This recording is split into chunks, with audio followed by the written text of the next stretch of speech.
going to focus on predictive analytics for school leaders and how you can set up students for success with benchmark assessments. So hope you're having a good day so far today. We're excited to have you with us and want to thank you for spending your time with us this hour.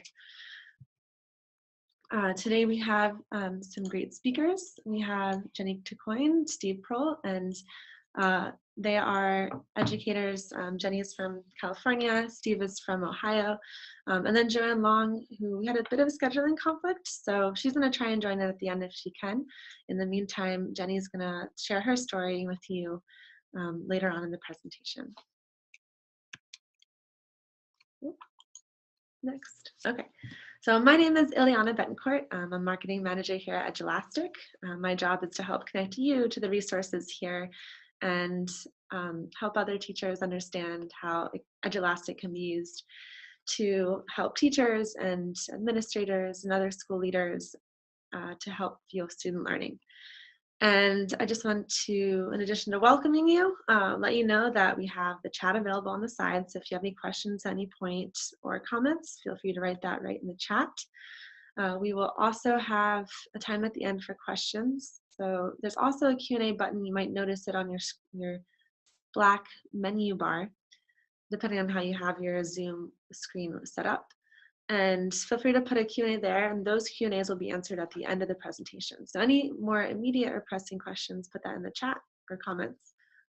Everything else Q&A can go into the Q&A. Just make sure also that your webinar chat is set to everyone, unless you're trying to just reach the panelists, but everyone will work. And just to find out who is with us today, feel free to just type in the chat your name, your role, and where you're coming from. And if you use Edulastic or not, that would be good, because we will be doing an overview of Edulastic in the middle of the presentation.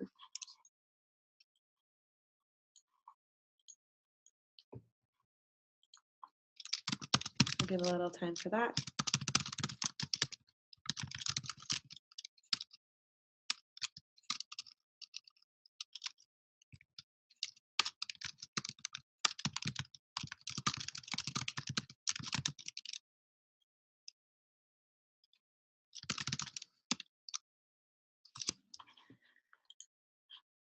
Okay. Oh, and I should just do a sound check. Everyone can hear me okay? If at any point the audio gets funky or strange, just let me know.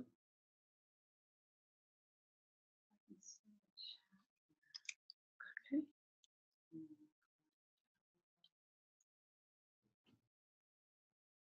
Oh. Okay. Steve and Jenny say hello too. For some reason they can't get their chat to switch to everyone. That's strange. We'll have to look into that later. Oh, great. Thanks for joining, Gretchen. Welcome.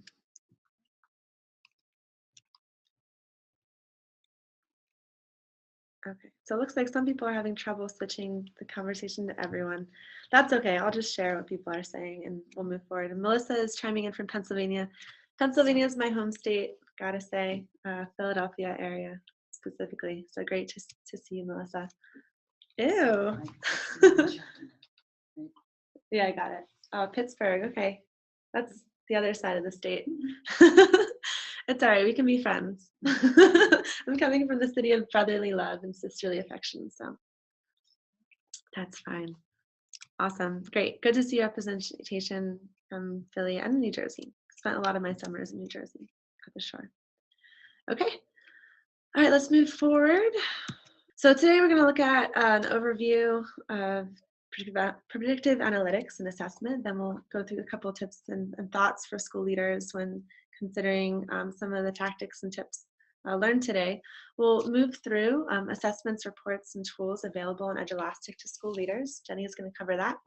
And then we'll hear from Steve and Jenny, and hopefully at the end, Joanne, who are using benchmarks to fuel student mastery and boost state test scores, just so you know where we're headed. And of course, at any point, please chime in, let us know if you have any questions.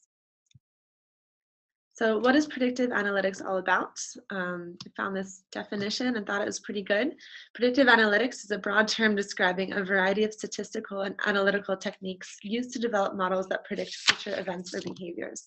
So the whole idea is using data and information to help you understand what's coming down the line. And in the terms that we're thinking about today, we're thinking about state testing and other high stakes tests that you might want to go into it knowing what's going on. So instead of going blindly into state testing, you can have an idea of where you're headed, and with that knowledge, you can adequately prepare students and teachers and support them in ways that will make everyone confident when that high stakes testing day comes around.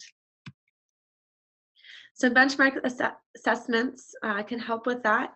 They assess students' knowledge and skills relative to curriculum goals within a limited time frame and are designed to inform teachers' instructional decisions as well as decisions beyond the classroom levels. So that's a bit of a mouthful. That's two parts. That's finding out what students know in relation to what they should know and helping teachers with their instructional decisions. So benchmark assessments, when given throughout the year, can help give an idea or a snapshot of where students and teachers are at in terms of preparation in the end. And this is a tactic we've seen many teachers use on Edulastic to prepare students. And we're going to go a little deeper. Benchmark assessments can help you identify students who are on the brink of moving from one proficiency to the next. So maybe that below proficiency to proficiency, or maybe they're on the verge of mastering certain skills that they need to master by the next semester. So you know, okay, we're almost there, let's keep going.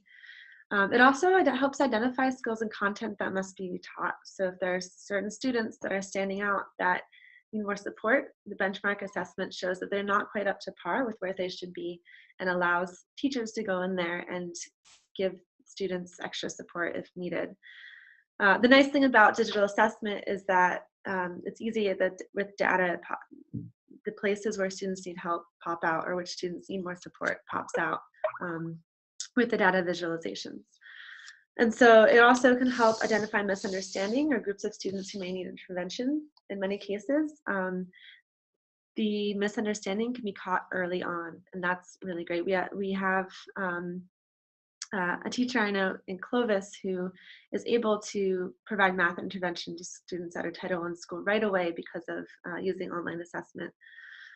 And then it also helps allow adjustments needed for student engagement and classroom structure, and also where to support teachers. So maybe there are areas where teachers need more content support, maybe there are professional development opportunities that you can look for to help support teachers or point them in the right direction so that they can get students on track and be prepared later on.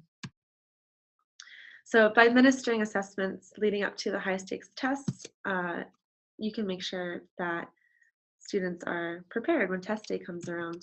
And studies have demonstrated that statement of learning objectives and assessment criteria improve students' self-assessment abilities and as a result improve learning outcomes. So by helping students in this way and also just letting them know the learning objectives and the goals of what they're doing, that can be really helpful in moving students forward. They also agree that experts have also agreed in multiple studies that the practice of assessment for learning shows promise in its ability to improve student performance. So not only, in addition to mastering the content and finding out where students need support, students also, what's not mentioned here, they get comfortable with the mechanics of the test and therefore can be more confident because they don't have to worry about how the test works, but they can also just go in on test day and learn how to use it. All right, and now I'm going to hand it over to Jenny. So Jenny, if you just want to introduce yourself real quick, and then just let me know when you want me to switch from one slide to the other. I'm Jenny Takoyan. Hello, everybody. I am a middle school teacher middle school and high school teacher by training, English, ELA, journalism, etc. But in the last few years, I've been working at a charter school that is a combination of a homeschool and on-campus classes. And so I've been using Edulastic with my students in a very small group, but it turned me to what Edulastic does and the value of it, particularly with the data. So I started working with Edulastic and so to now help other teachers learn how to use the product. And yeah, so as Ileana mentioned, I am going to give a quick overview of how administrators use the information in Edulastic to prepare to set up the benchmark test. So you can go to the next screen for me. So administrators that are sending out benchmark tests are using what we call in Edulastic a common assessment. And so a common assessment is one when an administrator sends out the same test across several classes, several schools across the whole district. The other type that you might see referred to in Edulastic is a class assessment, which is the term for when a teacher selects an assessment and assigns it to just their class or their classes only. So when it comes to administering a common assessment, there's 4 steps. You can switch, please. The first step is that an administrator will select and assign a common assessment. And this is what it looks like in Edulastic. And switch. And so this would be signing in as an administrator's account, which would look slightly different than a teacher's account. Go ahead and switch, please. And then on the administrator's dashboard, you'll see the list of common assessments that are currently in use by that administrator. So an administrator has several ways to select a common assessment. The admin can create a common assessment from scratch, which would be the button up in the top right corner. Can you see my mouse, or is that? All right, we'll just fix it. Yeah, okay, so you can create a common assessment on your own. You can select pre-made assessments from a third party in our assessment library, or you can select an assessment that has been created by your colleagues within your district. And this is a very common scenario where several teachers from a work group will create the benchmark assessment or the common assessment and then share it with the admin, and then the admin will send it out to everybody. Okay, so next slide, please. Okay, so in this case, the example that I'm showing you, we'll assume that my colleagues have created a benchmark, and I'm pulling it out of my assessment, and I'm going to select the ELA benchmark Spring 17, which is the first card you would see right here. Go ahead and switch. And then once it's already created, then the admin just simply clicks this assign button and assigns it. Okay, next. And then at this point, the admin has the ability to set some parameters for the assessment. So I can select specifically which classes are going to receive this or which grade is going to receive it. And that's what you can see by the list here. Go ahead and switch.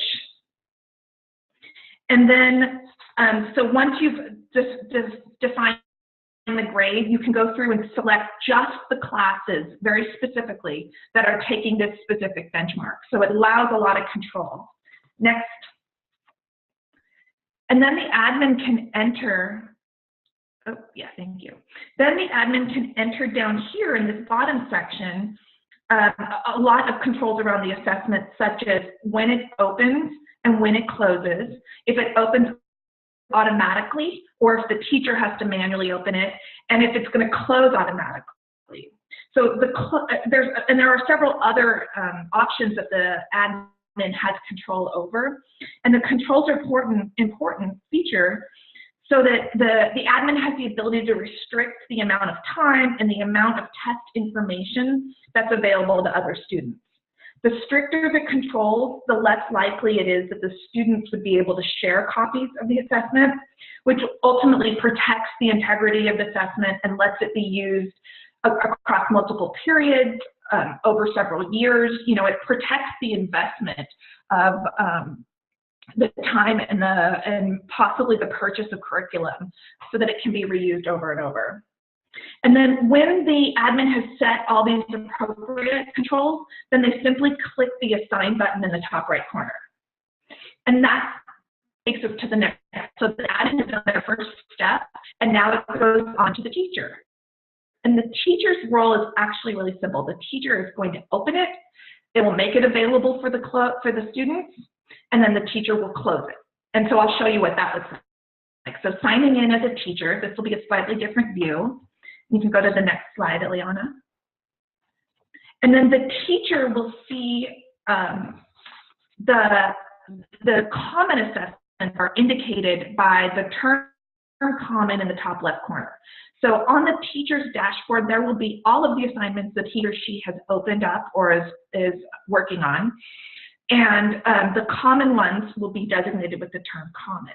So then the teacher simply selects the term open over here from the list on the far right side. Can you do that? Yeah, thank you. They would select open. And now the students have the assessment in their inboxes, in their Edulastic inboxes, or through their Google Classroom, or however they're using it. And so now the students are eligible, they're allowed to work in the assessment.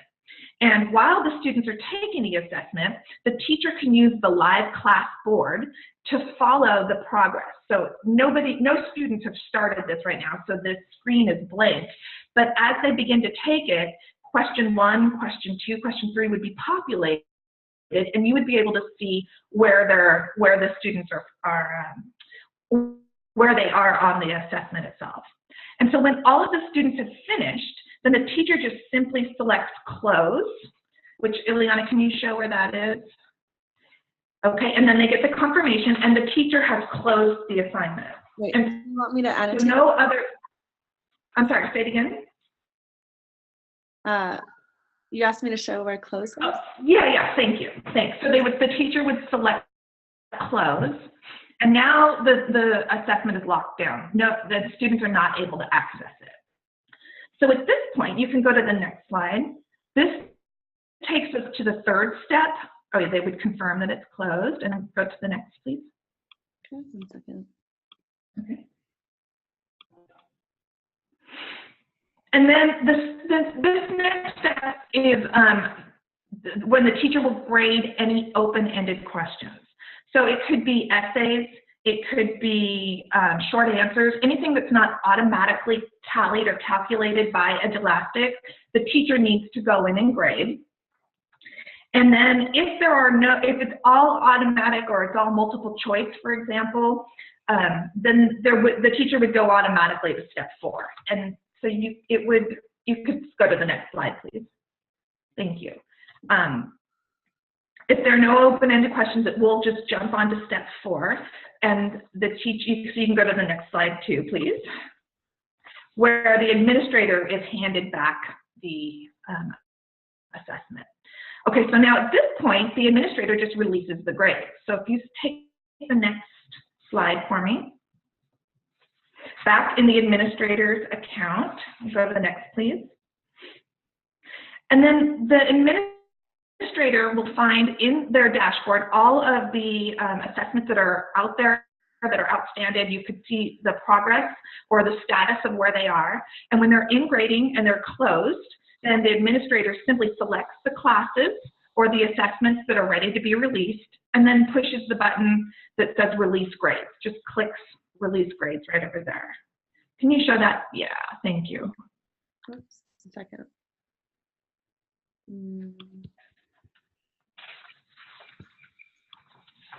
There it is.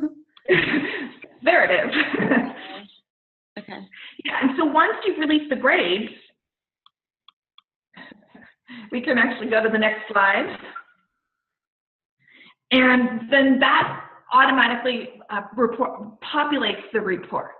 So it takes about 24 to 48 hours for the admin to see this information. And then this would be available for all admins. So principals, superintendents, anybody that has an admin account, once the reports are populated, they would be able to go in and identify the trends, start to look at the analysis. And you can see through this quick snapshot, there's 4 different types of information that are just automatically visible. The other point to make about these reports is that the teacher will see their own classes, but they will not see other pieces. Just the admin has the full level, the admins have full level of view for the data that is a common assessment. So that's really the whole process. It's pretty simple. There's a lot of collaboration steps, but it goes pretty quickly. And it is actually, yes, just very simple. Even though it is pretty simple, we still do have some step-by-step videos in our in our training hub.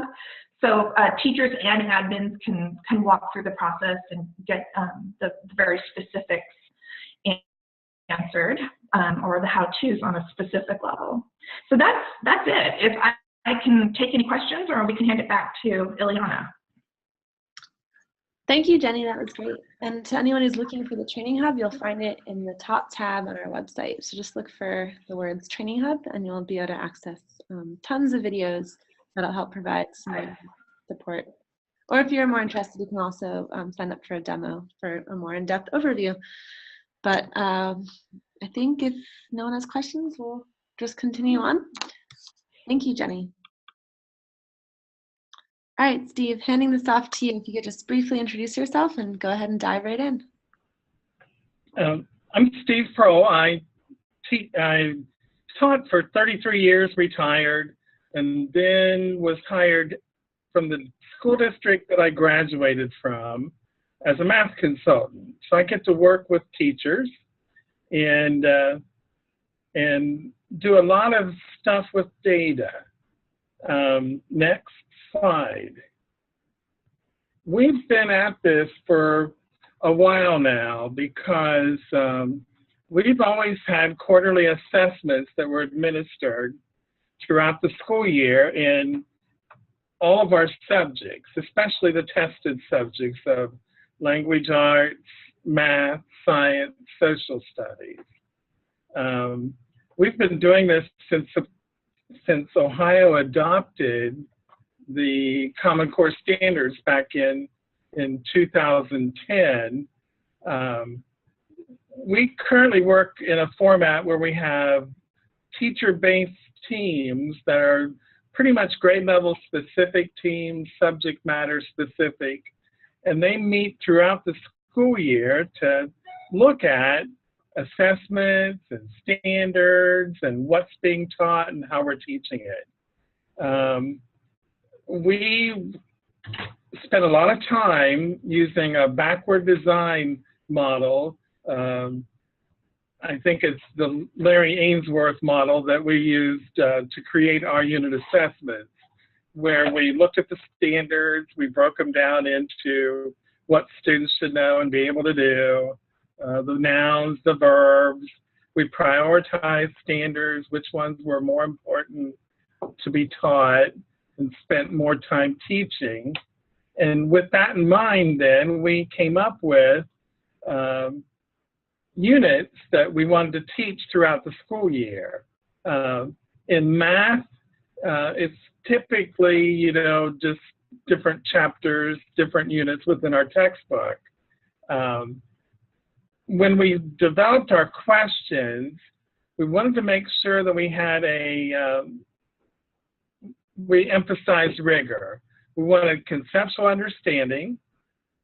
We wanted them to be good at their procedural skills, and then the Common Core demands certain levels of fluency with regard to when students should know, like, for example, how to add numbers within 10 or 20 or 100.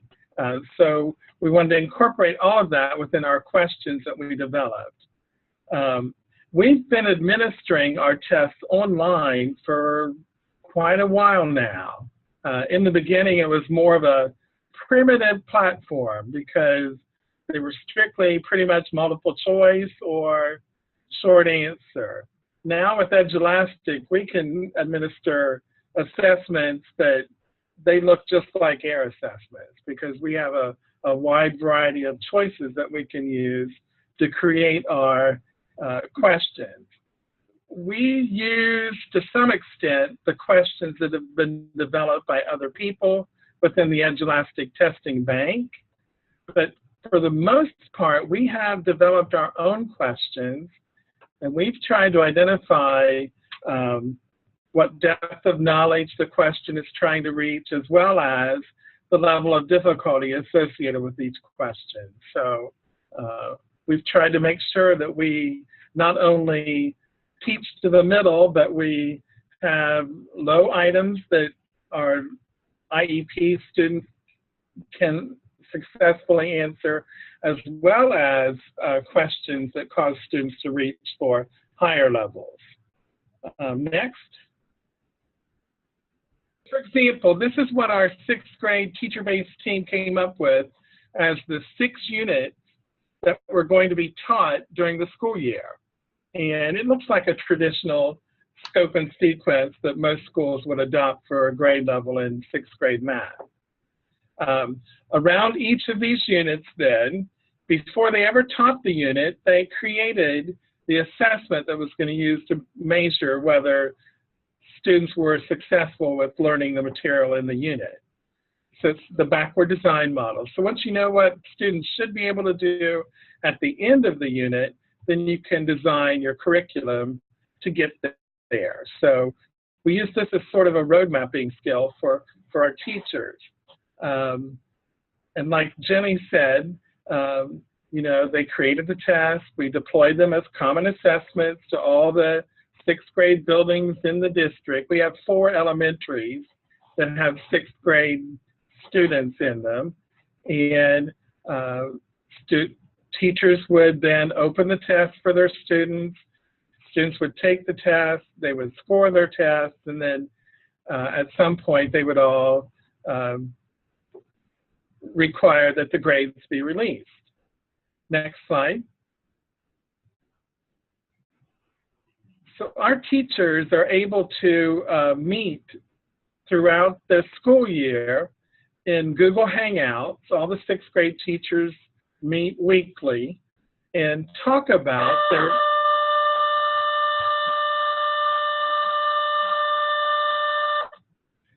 Sorry, I forgot to mention, I'm in the school building and there's bells and whistles that go off, so I apologize for that. They meet in their teacher-based teams and they talk about the results and they look at each other's data. Typically, I can download the results and share them district-wide so that we can look at, for example, why did one building do so much better on a particular standard or a particular question than another building? The report you're looking at right here is called the Multiple Assessment Report. You know, down the road, once you've given several of these, you want to know, well, how well are my students being prepared for their test that's given at the end of the year? We have air assessments being given in Ohio. In fact, they're being given currently. We just gave math tests this morning. But we want to make sure that our students are as prepared as possible for when they take the assessment. So this is an example of a multiple assessment report which details how the 6th graders in our district have done on each of the individual assessments that have been given throughout the year. This is from one building, by the way. You'll notice they've been categorized as students who are trending up, students who are trending down, and students who are sort of leveled off. And you can see graphical depiction of where each student is. You can also look then for each individual test. And these are things that we really like to talk about in our TBTs. So the superintendent said, well, I wonder if there's any predictability factor in this. So next slide. Based on last year's results, I conducted a trend analysis and compared their average score on Edulastic unit assessments, compared it to the AIR score they got on their high stakes test, and tried to come up with, is there a way we can predict? And this is the 6th grade's result. And you'll notice that the lower their average on Edulastic, the lower their AIR scale score. In order to be deemed proficient in Ohio, you need to score a 700 or higher. 700 is the proficient level. And based on this analysis, we determined that if students could average a 59% on their Edulastic unit assessments, they get at least a 700 on their AIR assessment. So we're using that data this year, trying to monitor where our students are and intervening whenever they fall below that 59% average. Next slide. So we not only did this analysis for 6th graders, but we looked at all the other tests that have been administered. Last year, we gave about a half year's worth of assessment because we were slow to get on board with getting everybody into Edulastic, getting our tests into Edulastic so that we could start administering these common unit assessments. But they came up with a target score, target percentage that we would want our kids to be at in order to guarantee success on the AIR assessment. And so each grade level then has their own target score. It's interesting to note that on the 3rd grade assessments, they can score pretty low and get a pretty good grade on their test, whereas on our upper level, they got to do pretty well on their Edulastic assessments in order to get the 700 on their AIR test. They have 5 levels of performance with AIR, and the other percentage in this chart is the number of raw score points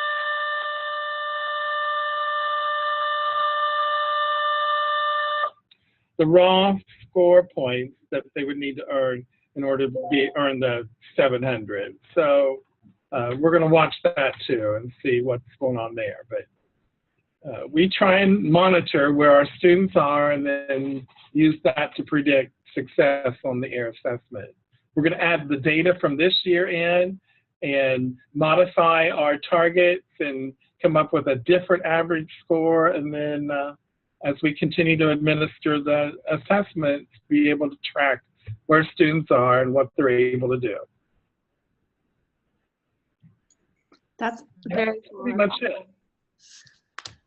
Thank you for sharing, Steve. Very cool to see how the correlation has turned out, and best wishes to the students this year. Anyone have any immediate questions? Are the unit tests cumulative or just specific to the unit? They're specific to the unit. However, we do give a pre-test for the school year and then a post-test at the end of the school year, which does incorporate standards throughout the year.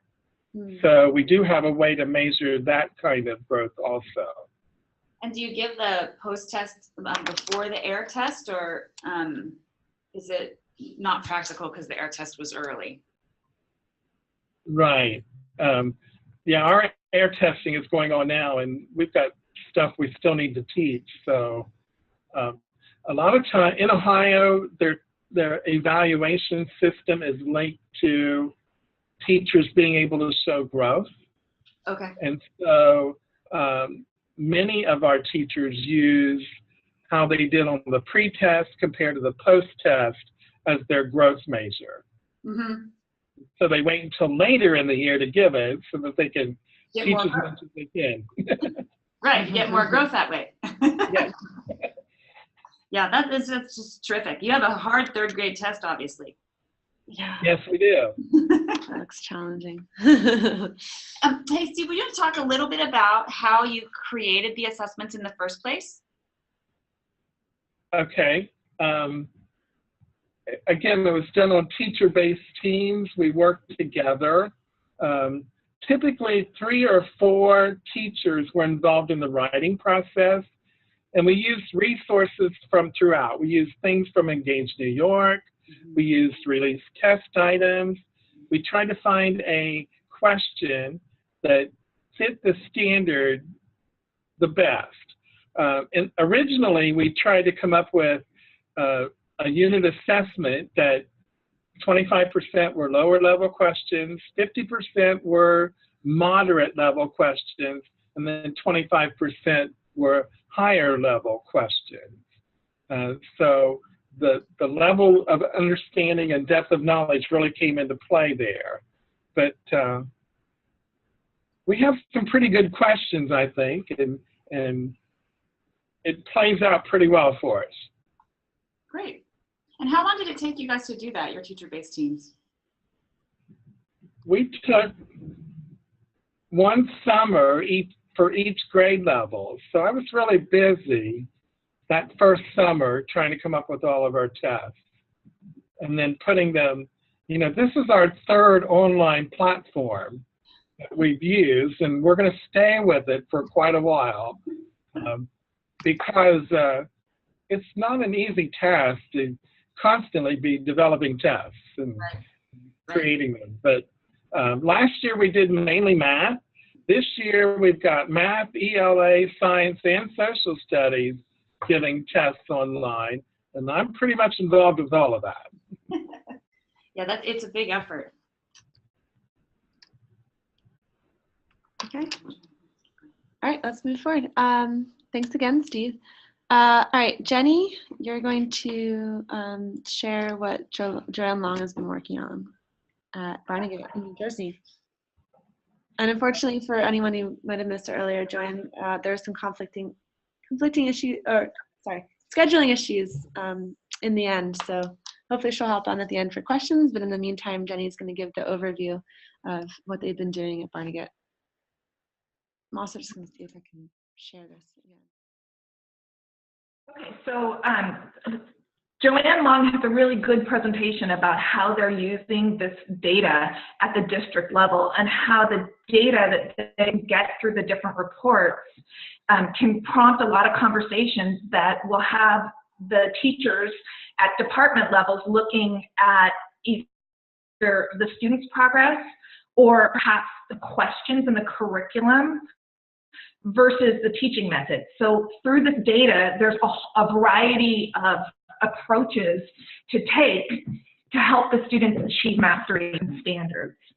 So before I get started, one of my favorite stories that I've heard from Barnegat is that they always were tracking the data, but before they used to track it by having, for every assessment that they took, the teachers had to fill in a spreadsheet that listed specifically each student's scores for each question.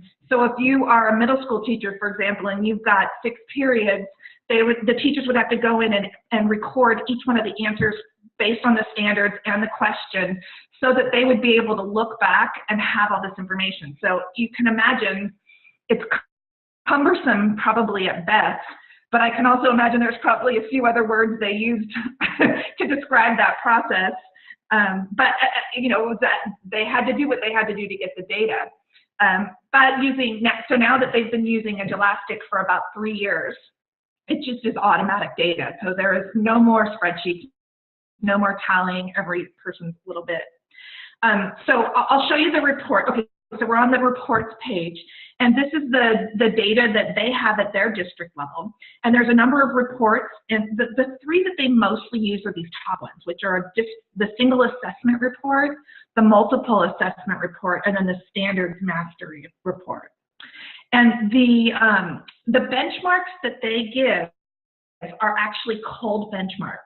They are assessments that don't affect the student's grade. It's purely for data, but and the students don't know when it's coming. So it'll be a surprise, and it's just a way for the districts to be able to evaluate where their students are standing at any given month or any given time.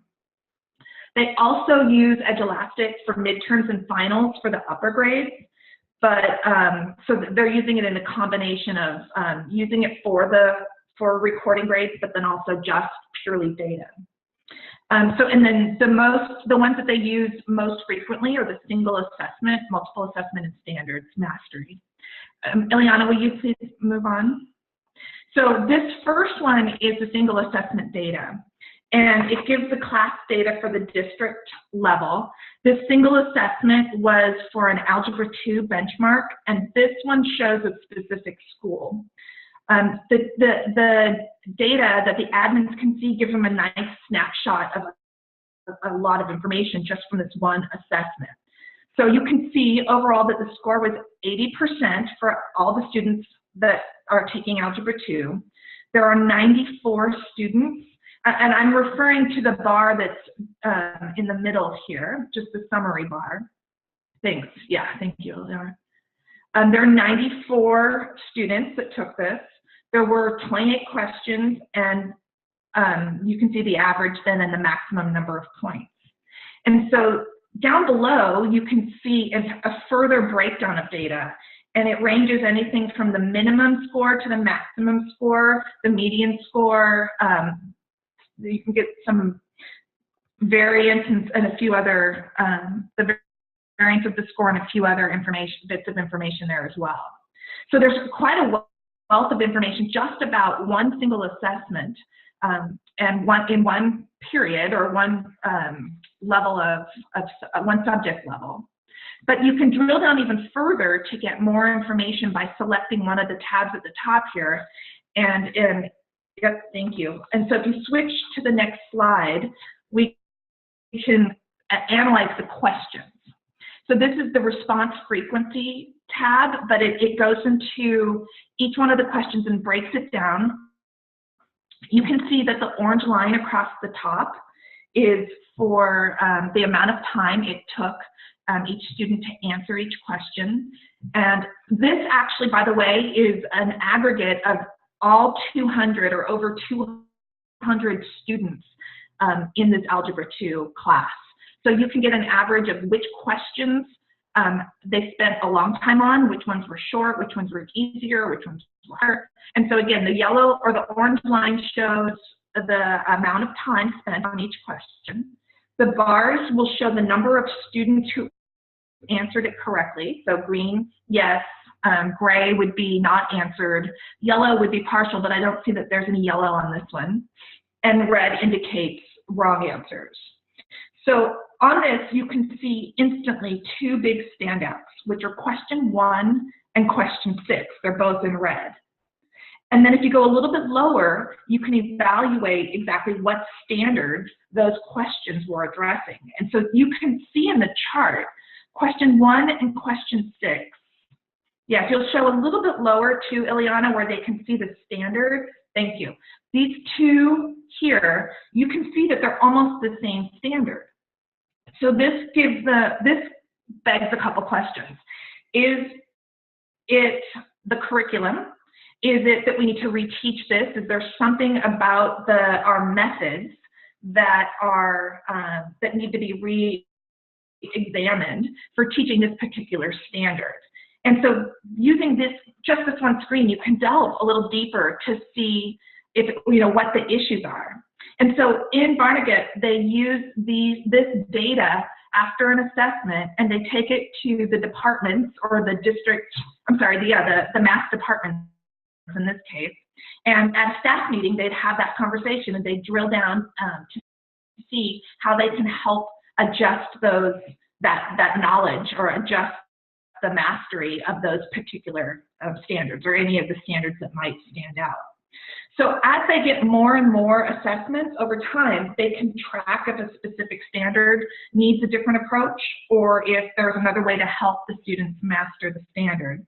And just having this data for each assessment and then for several assessments over time opens up a lot of opportunities for them to analyze and discuss the students, the curriculum, or the teaching methods.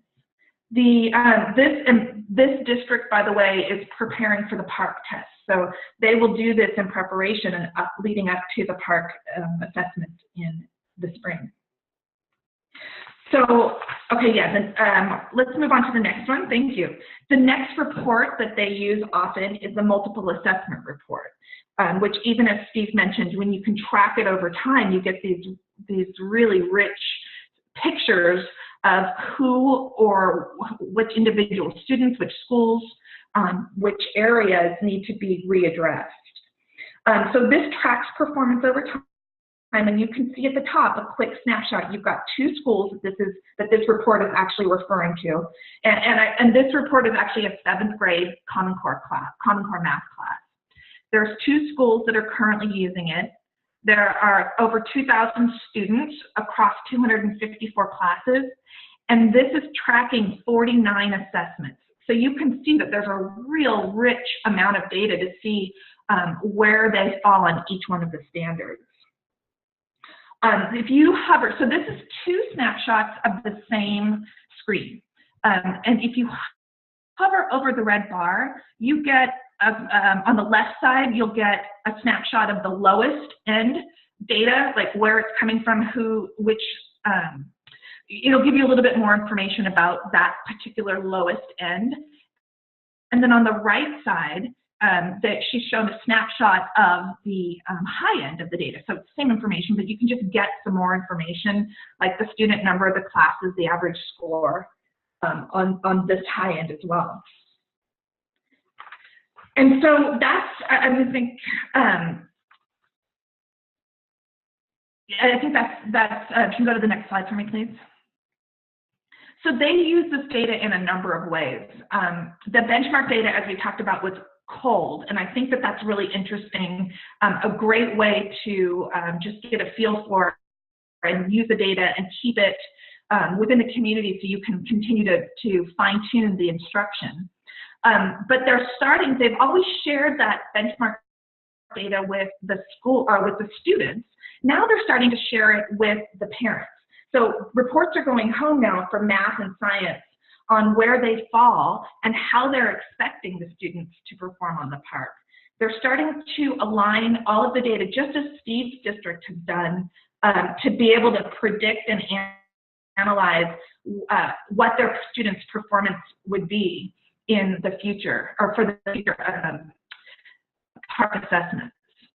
And then this is also a very powerful tool to discuss at a district level, at a school level, and at a department level. So they're using this to prompt a lot of rich discussions on how to, like I said before, adjust their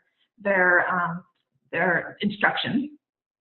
And then, of course, they're now starting to look at a correlation between the PARCC scores and determining if using the Edulastic tests is truly a predictor of their performance. So I think that summarizes it. I wish that Joanne was here to answer some of the questions, but I can give it a shot, or Leslie and Ileana can also try to give it a shot as well. Thanks, Jenny. That was a great overview.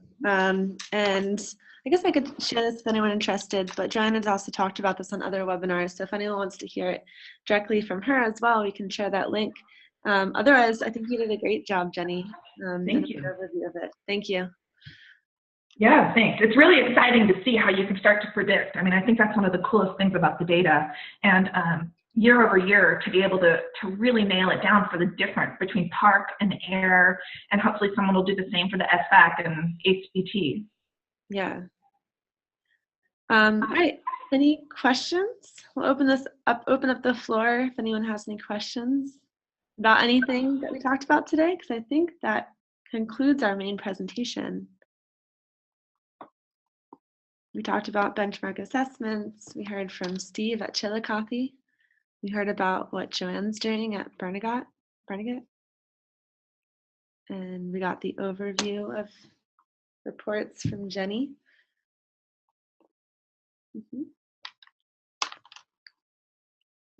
We can hang out here for the next minute, but we are approaching our end time. So if anyone does have any other lingering questions, feel free to email us. There are also some really great case studies on our blog that talk about other districts that have been using digital assessment to prepare their students. We appreciate you joining us today and spending this hour with us. We know you could have been doing anything else besides spending it online with us. So we appreciate that and hope that you'll stay in touch with us, whether it's through email, phone, or or any social media outlet that you might be on these days. We're on Facebook, Twitter, Pinterest, Instagram. Find us there. All right, and I just want to say, yeah, thanks again, Steve and Jenny, for all the great information you've shared with us today. Thank you, Ileana. Thanks for organizing it. Yeah. Thank you. All right, great. Okay, we're going to sign off. Thanks so much. Have a great day, everyone. Yeah, enjoy the rest of your Wednesday.